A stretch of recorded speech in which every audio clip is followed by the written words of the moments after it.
दोस्तों, मेरे प्यारे शिक्षक साथियों, आज हम लोग बनाएंगे शिक्षण योजना। देखिए, ये एक शिक्षण योजना हमने बनाई है। इसमें सबसे पहले हम कॉलम बनाएंगे दिनांक, कक्षा, विषय और उसके बाद लिखेंगे हम इसमें समय। उसके बाद हम लोग जो है इसमें लर्निंग आउटकम हेडिंग डालेंगे।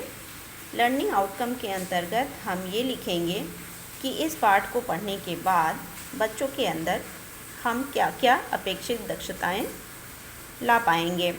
तो इसमें हमने लिखा है कि छात्रों की कविता में रुचि बढ़ाना, प्रकृति से जोड़ना, छात्र उतार चढ़ाव और गति प्रवाह के साथ कविता को पढ़ना और सुनना सीखेंगे। हमारा प्रकरण है देश की माटी देश का जल। ये प्रार्थना है कक्षा 3 के पहले पाठ में, जिसे गुरुदेव रविन्द्रनाथ टैगोर ने लिखा है। सीखने सिखाने की सामग्री के अंतर्गत हम चार्ट पेपर लेंगे, पाठ से संबंधित चित्र बने होंगे उस पर, और दीक्षक पर उपलब्ध हमारे पास जो वीडियो है वो हम बच्चों से साझा करेंगे।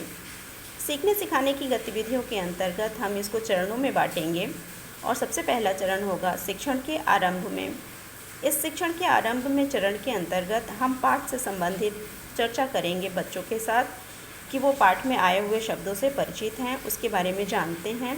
इसके लिए हम 5 मिनट का समय देंगे और इसमें हम उन छात्रों से हम सूरज, चाँद, मिट्टी, जल, हवा, भाई बहन आदि चीज़ों के बारे में बात करेंगे और हमें ये ज्ञात करेंगे कि बच्चे इन शब्दों से परिचित हैं या नहीं। उसके बाद से जो हमारा दूसरा चरण होगा वो है शिक्षण के मध्य में। शिक्षण के मध्य में शिक्षिका जो है वो कविता का पाठ करेंगी और उसका वाचन करते हुए बच्चों को भी उसके साथ साथ शब्दों को उच्चारित करने के लिए प्रोत्साहित करेंगी। वीडियो जो दीक्षा पर उपलब्ध है उसे दिखा करके और बच्चों को पाठ को उच्च स्वर में स्पष्ट उच्चारण के साथ पढ़ना सिखाएंगी।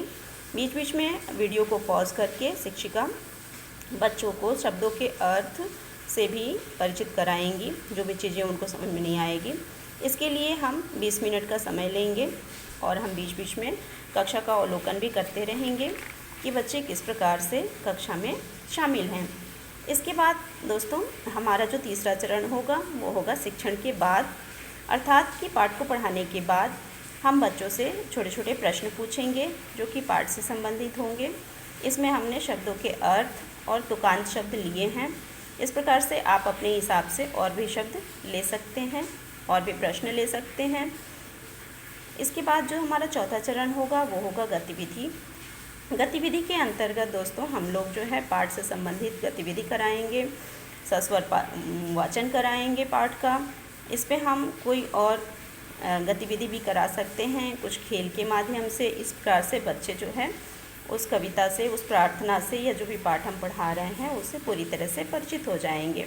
इसके बाद हम बच्चों को गृह कार्य देंगे। गृह कार्य के अंतर्गत शिक्षिका बच्चों को अपने आसपास जलाशय, वन, रास्ते आदि कैसे हैं, पशु कैसे हैं, लोग कैसे हैं, इसके बारे में अपने विचार लिख कर लाने को कहेंगी। और हमारी आगामी कार्य योजना होगी कि जो है बच्चों के अधिगम स्तर को ध्यान में रख करके हमें जो भी आउटपुट मिल रहा है उसके अकॉर्डिंग हम अपनी अगली कार्य योजना बनाएंगे। इसके बाद से हम जो है शामपट कार्य कराएंगे, जिसमें हमने जो भी प्रश्न बच्चों से पूछे थे उसके उत्तर हम शामपट पर लिखेंगे और बच्चे उसको अपनी कॉपी में लिख लेंगे। ये हमारा कक्षा कार्य भी हो जाएगा। और इसके बाद पाठ से ही संबंधित एक और प्रार्थना जो हम बच्चों के साथ कराएंगे, ये एक अलग से गतिविधि होगी जो पाठ के बाद कराई जाती है, जिसमें हमने यहाँ प्रार्थना लिखी है। तो हम बच्चों के साथ इसको करेंगे, जिसको हम सस्वर वाचन करेंगे।